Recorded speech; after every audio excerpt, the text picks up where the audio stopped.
And welcome back, everyone, to the Quirk Creation Series. This one comes just in Zombie Demon, who asked the question, what is the Zerk... What is the Zerk?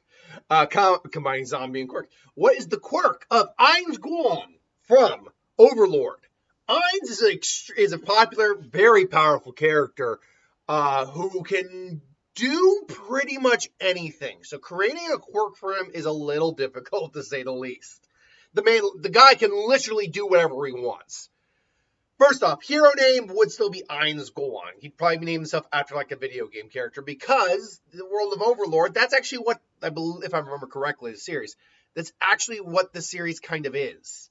It's like not an RPG per se. Maybe it is an RPG, but it's a video game, and they're stuck in a video game. The player who's playing as Ainz is stuck in that body. And so, because anytime you hear his inner monologue, it's actually the voice of like a kid. So I thought, okay, let's play on that aspect. What if, let's say, the appearance of Ainz right here is not actually the person we think it is? What if the Ainz we're watching here is actually a suit that he's wearing to help regulate his powers and his quirk? So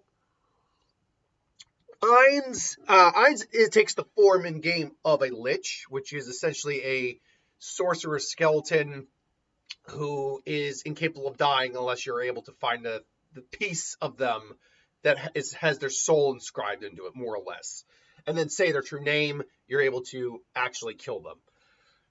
Ainz, that's essentially what Ainz is.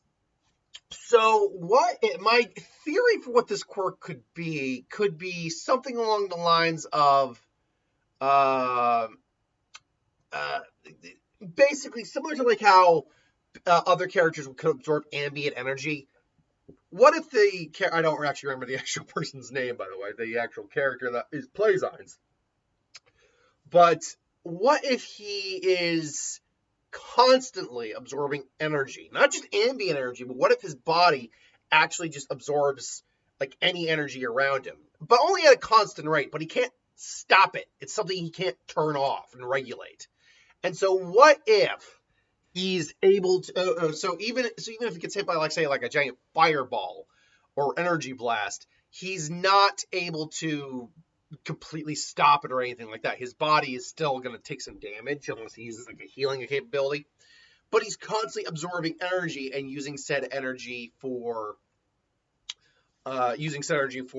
whatever abilities he can.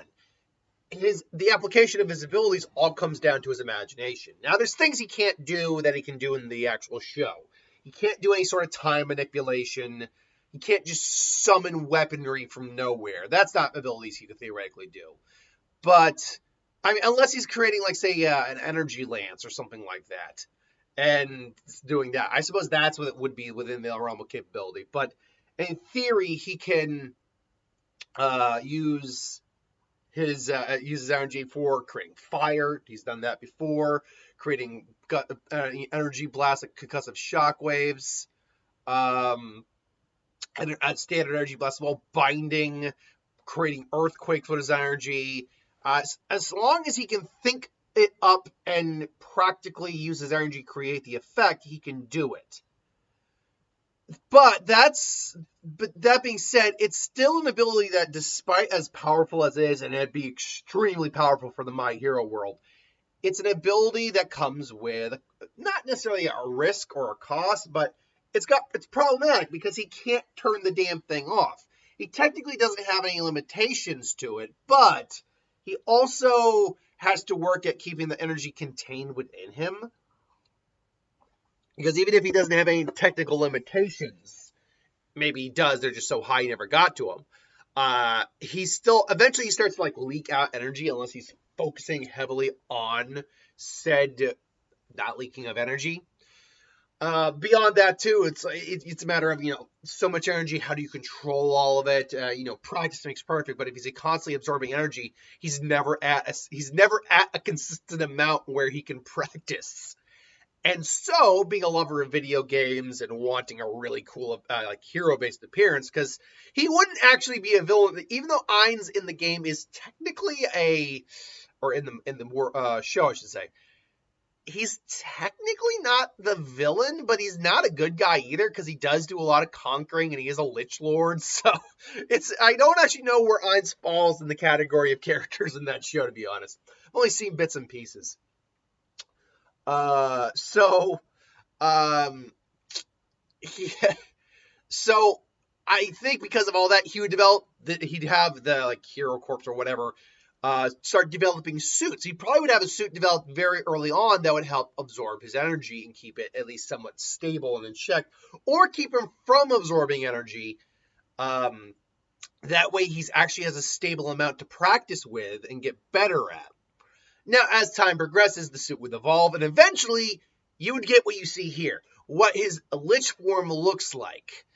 And that would be deceiving, like that hollowed out underneath where below his chest cavity, that would probably be mostly illusion because his body is in there.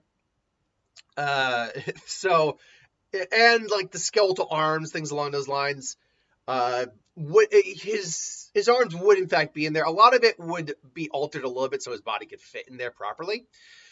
But so this would, in fact, if anything, I could see this actually amping up his energy absorption when he needs it. It probably has multiple functions. It could stop the energy absorption when he's not in suit, so he's constantly has only a set amount, which would still be huge. It would store excess energy for him, and it could maybe even if he like activates a certain form, start to absorb energy a lot faster. Not just him, but the suit can absorb energy a lot faster because it's probably tied biologically to him to a certain degree. So this would be, his battle suit would be really his trump card. That would actually be his Quirk Awakening, I guess, would just be absorbing a lot more energy faster naturally. But the suit kind of, not counters, but negates the reason for a Quirk Awakening for this guy. So this would essentially be my quirk for him. When you get characters that have multiple abilities, those are the characters that are very difficult to effectively create a quirk for, because you have to ask yourself, what is the quirk out of these abilities? Uryu Ishida from Bleach, from the last video, was one of those characters who, because of all the Quincy abilities, it made sense that it'd be a little difficult to create something, but he at least had a specific ability tailored to him that I could work off of. Ainz is not that type of character, sadly. Yeah, I could have gone something like a living skeleton quirk like I did for Fracjaw, but no, that's I don't want to I want to try to repeat as little as possible when it comes to the quirks. Things like the Zanpakuto toes, that's going to see a lot of rinse or repeat just in various forms. But because fire, water, all the like different abilities repeat in different ways for different people. But with Ainz, with quirks, I want to try to keep as little repeating as possible. So with that said, thanks for watching. I hope you enjoyed. Like, comment, share, subscribe, and I'll see you next time.